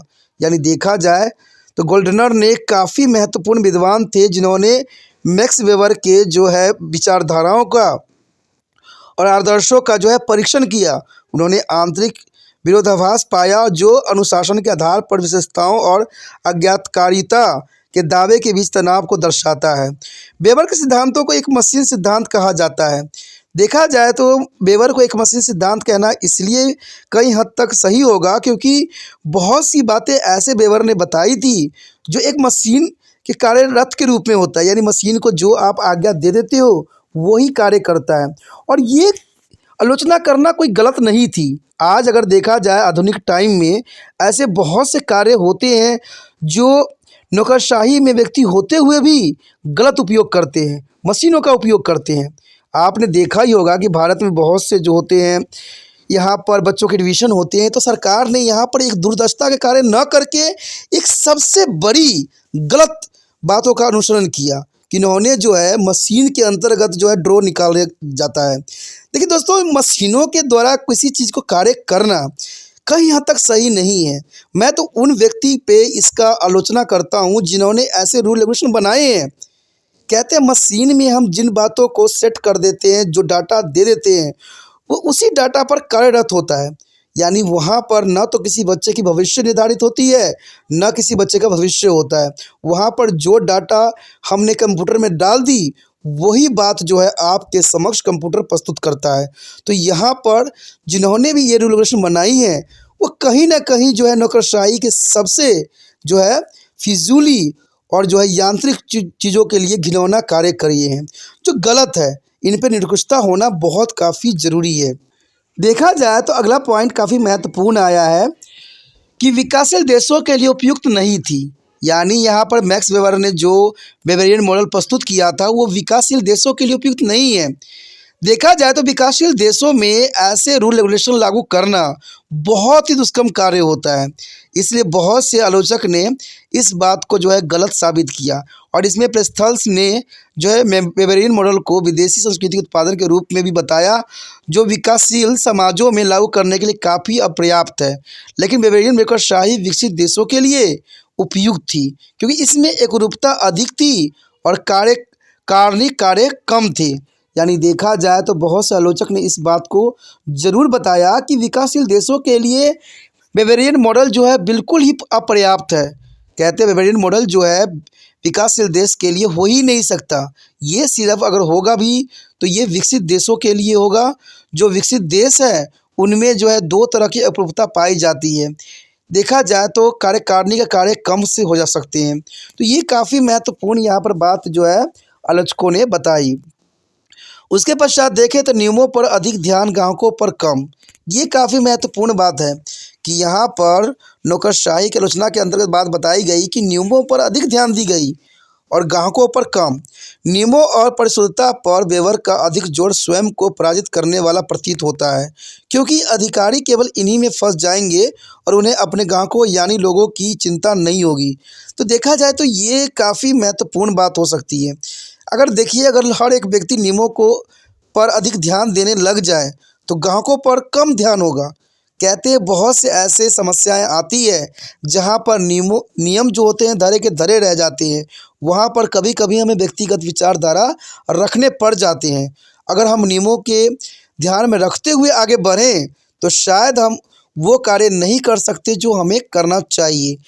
एक बात तो यहाँ पर साफ हो जाता है कि नियमों पर अगर हम ध्यान दें तो वास्तविकता से हम बहुत काफ़ी दूर चले जाते हैं। अगर नियमों से हम दूर चले जाएं तो हम वास्तविकता से भी दूर चले जाते हैं। यानी दोनों कंडीशन में हनन तो होना ही होना है, क्योंकि कई जगह पर जो होता है नियम लागू नहीं किए जा सकते हैं। वहाँ पर देखा जाए तो कभी कभी विचारधाराओं को भी आगे लेके चलना होता है। तो ये काफ़ी महत्वपूर्ण बात यहाँ पर दर्शाया है आलोचकों ने कि नियमों पर अधिक ध्यान देना और जो लोग हैं उन पे कम चिंता रखना, ये सबसे बड़ी जो है बेवेरियन मॉडल की जो है खामियां थी, जो काफ़ी महत्वपूर्ण है। देखा जाए तो आलोचकों ने ये बात को भी महत्व रखा कि अधिकारियों के बीच संघर्ष, ये काफ़ी महत्वपूर्ण बात यहाँ आलोचकों ने कहा कि अधिकारियों के बीच संघर्ष। टेलकॉट पर्सनल्स का कहना है कि अधीनता और पदानुक्रम के साथ हमेशा संघर्ष रहेगा, तो इसमें कोई दो राय नहीं है। टेलकॉट पर्सनल्स ने साफ शब्दों में इस बात को जो है रखने की कोशिश किया कि अधीनता और पदानुक्रम के साथ हमेशा ही संघर्ष रहेगा, क्योंकि आदेश जारी करने वाले व्यक्ति के पास कनिष्ठों के काम के लिए पेशेवर कौशल नहीं हो सकता है। तो ये काफ़ी महत्वपूर्ण बात है, क्योंकि आदेश जारी करने वाले व्यक्ति के पास कनिष्ठों के काम के लिए पेशेवर कौशल नहीं हो सकता है जिसकी वह देख रेख कर रहा है। तो ये तो आम सी बात है। आज बहुत से ऐसे व्यक्ति हैं जो कार्य कर रहे होते हैं, लेकिन उसमें उतनी पेशेवर कौशल नहीं होती है जो होना चाहिए। वो किसी न किसी कारण से जो है उस क्षेत्र में चले गए हैं, या तो गलत तरीक़ों से गए हैं या गलत राह अपना के गए हैं, लेकिन वो उस कार्य के कौशल नहीं है। ये आपने जनरल सी बात देखा होगा। आपने एक बात कभी भी नोट किया होगा, आपने कभी आधार कार्ड या पहचान पत्र बनवाया होगा, तो आपने नोट किया होगा कि हमेशा नाम की न कुछ गलतियां आपको हमेशा मिल जाता है। आखिर ऐसा क्यों? क्या वो पढ़े लिखे व्यक्ति जो है क्या समझ नहीं दिखाते हैं? देखा जाए तो ना तो उनको समझ होती है और न ही वो कुछ जानते हैं, फिर भी जो है उनको लेके सरकार आगे बढ़ती है। हमारे देश में ये विडंबना बहुत बड़ी चलती आ रही है। कहते हैं जिसके पास पैसा है, जिसके पास सत्ता है, वही हर क्षेत्र में कार्यरत है। कहते हैं यही बात यहाँ पर जो है टेलकॉट पर्सन भी कहते हैं कि पदानुक्रम के साथ हमेशा संघर्ष रहेगा ही रहेगा, क्योंकि अधीनता और पदानुक्रम हमेशा चलता ही रहेगा, क्योंकि आदेश जारी करने वाले व्यक्ति के पास कनिष्ठ के काम के लिए पेशेवर कौशल नहीं होते हैं जिसकी वह देख रेख कर रहा होता है। यह संघर्ष को सदैव जन्म देगा और इसलिए कठोरता होनी चाहिए। इसे हल करने के लिए लचीलेपन कला समय के साथ प्रतिस्थापित किया गया है। तो ये काफ़ी महत्वपूर्ण बात है कि इसमें कठोरता होते हुए भी लचीलेपन का जो है अनुसरण करने की ज़रूरत है। तो ये काफ़ी महत्वपूर्ण है कि अधिकारियों के बीच संघर्ष तो होगा ही होगा। आप कई फिल्म में देखे ही होंगे कि एक कांस्टेबल जो होता है एक इंस्पेक्टर को समझा रहा होता है बातें, लेकिन इंस्पेक्टर नहीं समझता है, और जो एक छोटा बंदा होता है उसको उस बात की अधिक समझ होती है। तो यही बात यहाँ पर दर्शाता है कि कभी कभी अधिकारियों के बीच संघर्ष भी होना एक स्वाभाविक बात बन जाती है, क्योंकि जो गुण एक दूसरे व्यक्ति में होता है वो अगले व्यक्तियों में नहीं होता है, लेकिन वो उच्च पद पे भी होता है। तो यही बात यहाँ पर टेलकॉट पर्सन ने जो है मैक्स वेबर की आलोचना करते हुए ये बात बताने की कोशिश किया है। उसके पश्चात आता है प्रशासन में अधिकारियों के व्यवहार को कमज़ोर करना। देखिए ये काफ़ी महत्वपूर्ण पॉइंट यहाँ पर बन जाता है कि प्रशासन में अधिकारियों के व्यवहार को कमज़ोर किया जा रहा है। कहा जाता है कि वेबर के नौकरशाही मॉडल में इस विचार का अभाव है कि प्रशासन चलाने वाले लोग अलग अलग पृष्ठभूमि से आते हैं। ये बात काफ़ी महत्वपूर्ण बात है, और उनकी संस्कृति अलग अलग होती है, और वो दूसरे की तुलना में हर कार्य को निर्णय एक रोबोट की तरह नहीं देख सकते हैं। ये बात काफ़ी महत्वपूर्ण बात यहाँ जो है मैक्स वेबर की आलोचना करते हुए बात बताई गई है कि नौकरशाही मॉडल के विचार का भाव है कि प्रशासन चलाने वाले लोग जो होते हैं अलग अलग पृष्ठभूमि से होते हैं, अलग अलग संस्कृति से होते हैं, अलग अलग धर्म से होते हैं, और वो अपने धर्म का ही यहाँ पर प्रचार करते हैं। ये यहाँ पर बहुत काफ़ी महत्वपूर्ण बात है। मान लीजिए अगर कोई नौकरशाही के अंतर्गत प्रशासन में चलाने के लिए आया है तो वो हिंदू का ही साथ देने लग जाता है। अगर कोई मुसलमान होता है तो मुसलमान का ही साथ देने लग जाता है। अगर कोई सिख है तो सिख का साथ देने लग जाता है। कोई ईसाई होता है तो ईसाई के साथ देने लगता है। उसी प्रकार जो जिस धर्म से होता है उसी का ही आगे बढ़ाता है, उसी का ही माला जापता है। लेकिन ये बात गलत है। देखा जाए तो प्रशासन में कोई व्यक्ति आता है, सरकार चलाने के लिए आता है, तो वो कभी भी अपने धर्म से रिलेटिव नहीं होता है, क्योंकि देखा जाए तो उस देश का जो धर्म है उसी को लेके चलता है। जैसे देखिए भारत को हमारे संविधान में जो है एक धर्मनिरपेक्ष बताया गया है, लेकिन फिर भी आज देखिए हर राजनीतिक नेता के मुंहों से एक ही बात सुनिएगा, हिंदुत्व मुस्लिमत्व, मुसलमान हिंदू सिख ईसाई का नाम ही आप देखिएगा जापते हुए। ये क्या है? कहते हैं आप प्रशासन में हो। जब भारत के निर्माताओं ने ये बात साफ शब्दों में कह दिया कि भारत एक धर्मनिरपेक्ष है, भारत का अपना कोई धर्म नहीं है, तो आप इतने बड़े पद पे होते हुए भी आप एक धर्म का कैसे अनुसरण कर सकते हो? कैसे एक धर्म को लेके आगे बढ़ सकते हो? कहते हैं एक धर्म को कहते हैं तिरस्कार करना और दूसरे धर्म को अपनाना ये कदाचित उचित नहीं है, क्योंकि बहुत से थिंकर्स ने एक बात बताई है कि कहते हैं ये परमात्मा सब एक होता है, कोई परमात्मा दो नहीं होते हैं, ईश्वर एक है और एक ही ईश्वर है। तो आप यहाँ पर क्यों बांट रहे हो? और इनके कारण जो है हमेशा जो है प्रशासन में अधिकारियों के व्यवहार को कमज़ोर कर देती है, क्योंकि व्यक्ति जो है अपने धर्म के अंतर्गत कार्य करते हैं जो दूसरे व्यक्तियों को पसंद नहीं आते हैं, और इसके कारण जो है देश में बहुत तरह के जो है सांप्रदायिक दंगा फसाद होते हैं, जो देश के साथ साथ एक मानव सभ्यता के लिए भी सही नहीं होते हैं। तो ये काफ़ी महत्वपूर्ण बात यहाँ बताया गया है कि जो व्यक्ति प्रशासन चलाने वाले लोग होते हैं वो अलग अलग पृष्ठभूमि से होते हैं और उनकी अलग अलग संस्कृति होती है।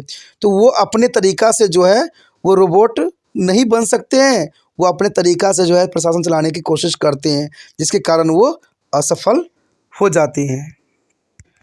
उसके पश्चात आता है हमारे समक्ष नौकरशाही राज्य का हथियार है। नौकरशाही जो है राज्य का हथियार है। इसमें कार्ल मार्क्स ने नौकरशाही को राज्य और शासक वर्ग या बुजुर्गों का एक हथियार और एजेंट मानते थे। उनका जो है प्राकृतिक शोषणकारी थी, हालांकि वह नौकरशाही ढांचों में कोई सुधार या विकल्प नहीं सुझा सके, इसे छुटकारा भी नहीं पा सके। तो देखा जाए तो यहाँ पर कार्ल मार्क्स ने सही शब्दों में इस बात को जो है रखने की कोशिश किया कि नौकरशाही राज्य का एक हथियार होते हैं, और ये बात काफ़ी हद तक सही भी है कि नौकरशाही जो है राज्य का हथियार होते हैं, और इसी के कारण जो है कार्ल मार्क्स ने नौकरशाही को राज्य और शासक वर्ग या बुजुर्गों का एक हथियार और एजेंट मानते हैं। उनकी जो है प्राकृतिक शोषणकारी थी। काफ़ी महत्वपूर्ण बात है। इसका मैक्स वेबर का नौकरशाही के सिद्धांत पर समय पर सुधारों के साथ साथ आज तक मजबूत है, क्योंकि इसे अभी तक कोई उत्तराधिकारी या अधिक व्यवहारिक विकल्प नहीं मिलता है। देखा जाए तो मैक्स वेबर की यहाँ पर नौकरशाही का सिद्धांत इसलिए काफ़ी चलती है क्योंकि इसकी आलोचना करने वाले व्यक्तियों की संख्या बहुत कम है, क्योंकि नौकरशाही कई हद तक सही भी है और कहते हैं सही रहेगा भी, क्योंकि इसमें नियंत्रण भी है तो कठोरता भी है। यहाँ पर जो हमारा अगला टॉपिक आया है काफ़ी महत्वपूर्ण है। हमारा टॉपिक है नौकरशाही की आलोचना। देखा जाए तो नौकरशाही की आलोचना काफ़ी महत्वपूर्ण यहाँ पर टॉपिक बनता है। कहते हैं सब प्रथम देखें तो लोकप्रिय मार्ग और इच्छाओं के प्रति अप्रत्याकर्षशील। काफ़ी महत्वपूर्ण बात है यहाँ कि नौकरशाही की आलोचना के अंतर्गत देखा जाए तो लोकप्रिय मार्ग और इच्छाओं के प्रति अप्रतिक्रियाशील। एवं दूसरा पॉइंट देखें तो लाल फीताशाही या अत्यधिक औपचारिकता। यहाँ पर लाल फीताशाही का अर्थ यही होता है कि अत्यधिक औपचारिकता देखी जाती है। अधिकारी हर समय केवल नियमों का पालन करते हैं और इसलिए फाइलों को एक डेस्क से दूसरे डेस्क तक जाने में अधिक समय लगता है। तो ये काफ़ी महत्वपूर्ण आलोचना हो सकती है कि लाल फीताशाही या अत्यधिक औपचारिकता। कहते हैं नौकरशाही में इतनी औपचारिकता होती है कि जो है फाइलें एक डेस्क से दूसरे डेस्क तक जाने में काफ़ी समय लग जाता है।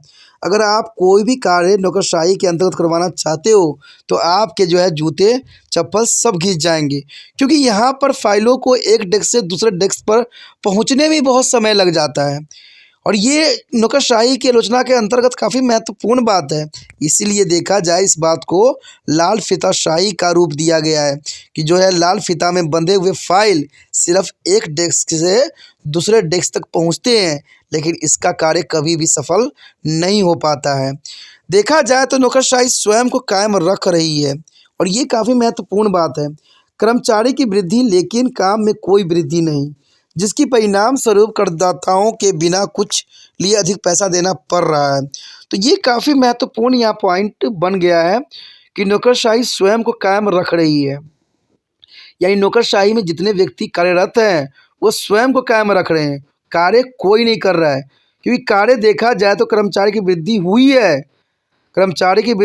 है, लेकिन काम में कोई वृद्धि हमें देखने को नहीं मिला है। कहते हैं व्यक्ति 10 बजे जाते हैं और 12 बजे छुट्टी करके घर में आके बैठ जाते हैं।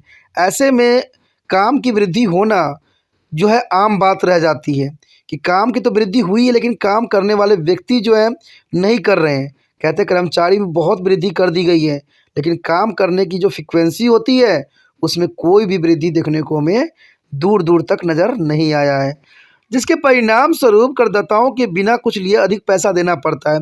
आपको भी कोई कार्य करवाना होता है नौकरशाहियों के अंतर्गत, तो आपको जो है हर जगह जो है रिश्वतखोरी नज़र आती है। हर जगह देखिए, कोई भी कार्य करवाना है आपको पैसे देने ही पड़ते हैं।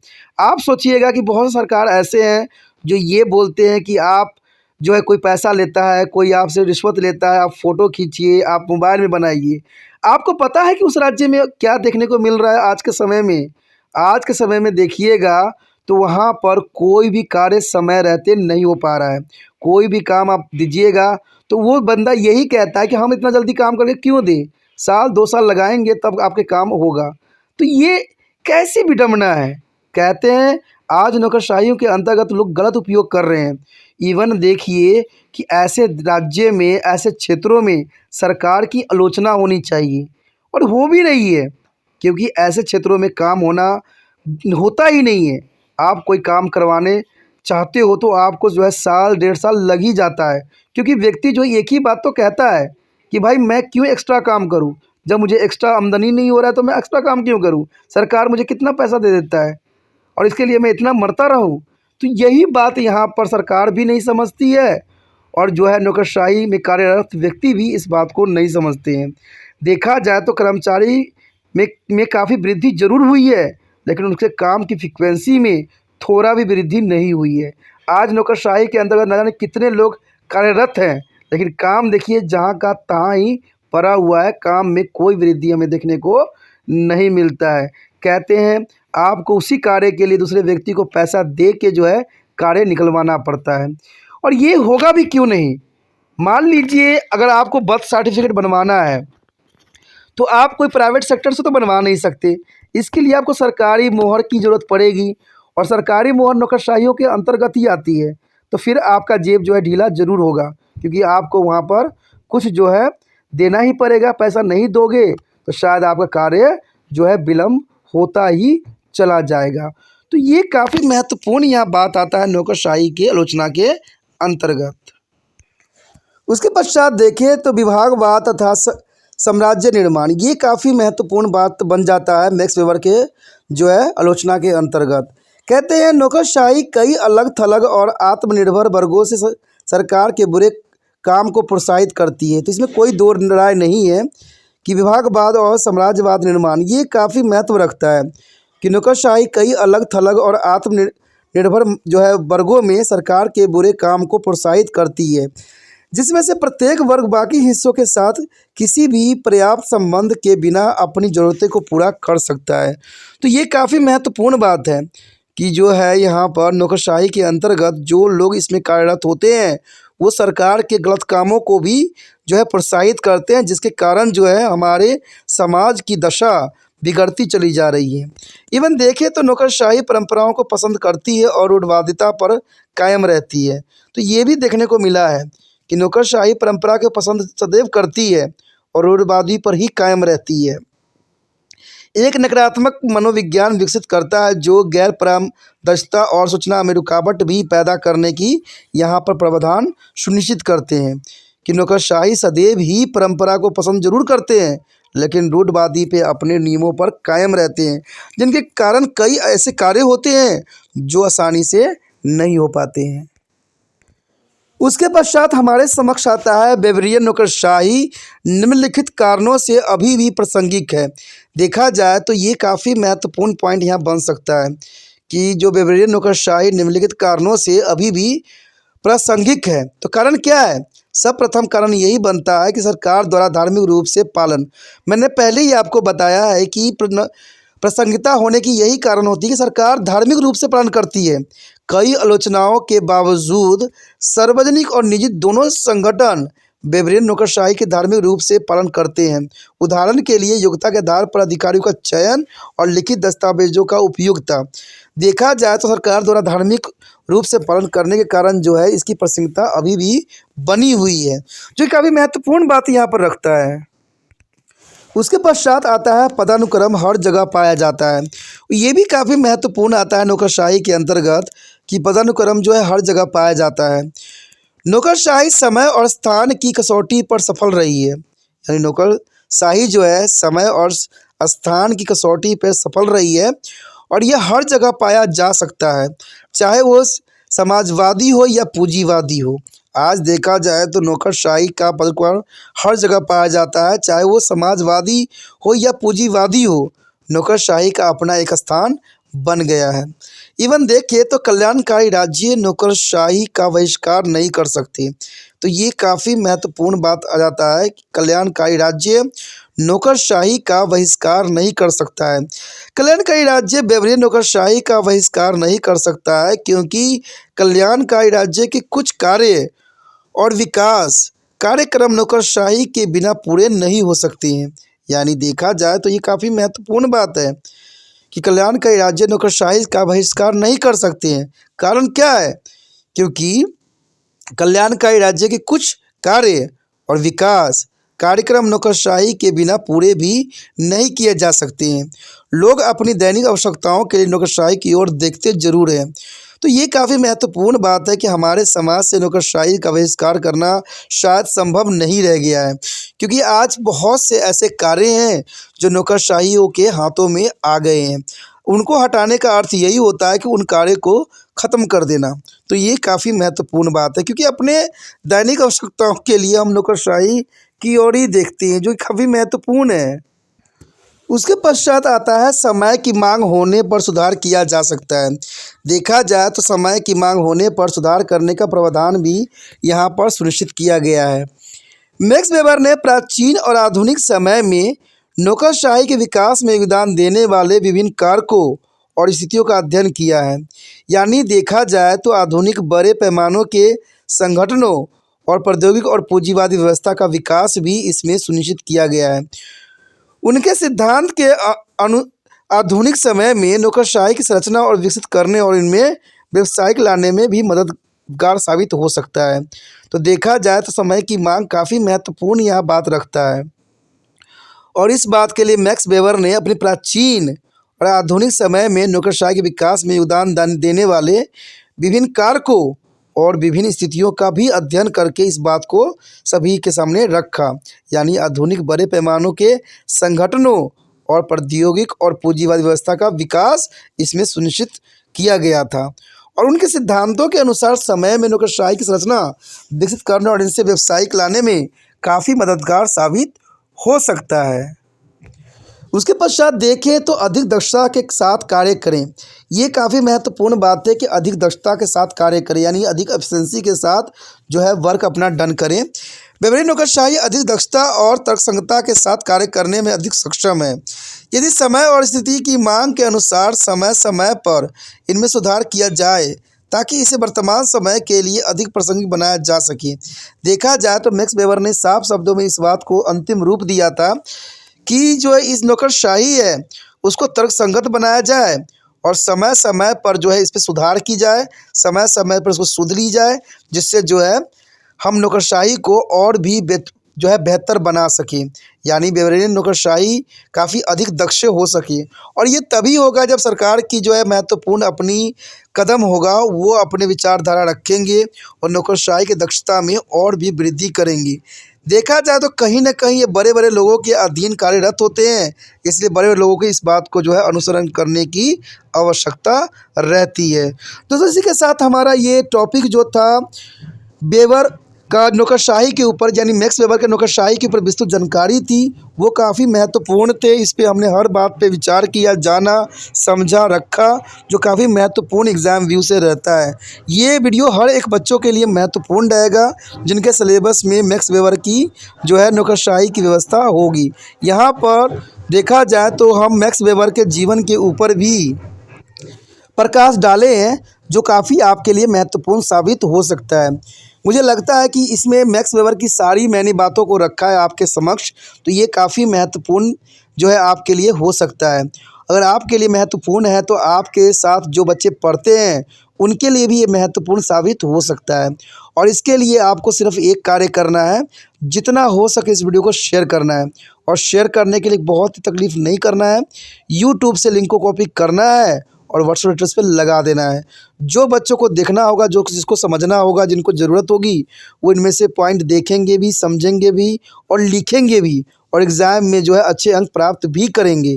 कहते हैं दोस्तों, आप अपना कार्य करते हो, त्रिपाण स्टडी सेंटर अपना कार्य करता है, यही काफ़ी महत्वपूर्ण बन जाता है। इसलिए जितना हो सके इसको शेयर कीजिए। पहली बार मेरे चैनल पे आए हो, पहली बार वीडियो देख रहे हो, समझ में आ रहा है, अच्छा लग रहा है और चाहते हो इसी प्रकार और भी वीडियो आपको समय समय पर प्राप्त होता रहे, तो जर्नल सी बात है दोस्तों, चैनल को सब्सक्राइब कीजिए। सब्सक्राइब कीजिएगा तभी जो है अगले वीडियो का नोटिफिकेशन मिलेगा। सब्सक्राइब करके नहीं रखिएगा तो नोटिफिकेशन आपको नहीं प्राप्त होगा। और आपको तो पता ही होगा कि त्रिपाण स्टडी सेंटर जो है 8th क्लास से लेकर MA तक के बच्चों के लिए महत्वपूर्ण प्लेटफॉर्म तैयार कर चुका है। और इसमें सारी वीडियो आपको जो है बहुत ही आसान तरीके से प्राप्त हो सकता है। इसके लिए आपको जो है त्रिपाण स्टडी सेंटर को सब्सक्राइब करके इसके प्लेलिस्ट में जाना है और जो वीडियो आपके लिए इम्पोर्टेंट है, जो आपके क्लास के अंतर्गत है, उसको देखना है, समझना है, सोचना है। और यहाँ पर इसलिए भी महत्वपूर्ण ये चैनल बन जाता है क्योंकि यहाँ पर सब चीज़ें जो होती है आपके सिलेबस के अंतर्गत होती है। यानी आपका ही बुक है और आपके ही समझ है और आपके ही सिलेबस के अंतर्गत सारे वीडियो बने हुए हैं, तो ये आपके लिए काफ़ी महत्वपूर्ण हो जाता है। तो सोचिए नहीं, विचार न कीजिए, अभी त्रिपाण स्टडी सेंटर को सब्सक्राइब करके अपने मोबाइल में सेव कीजिए।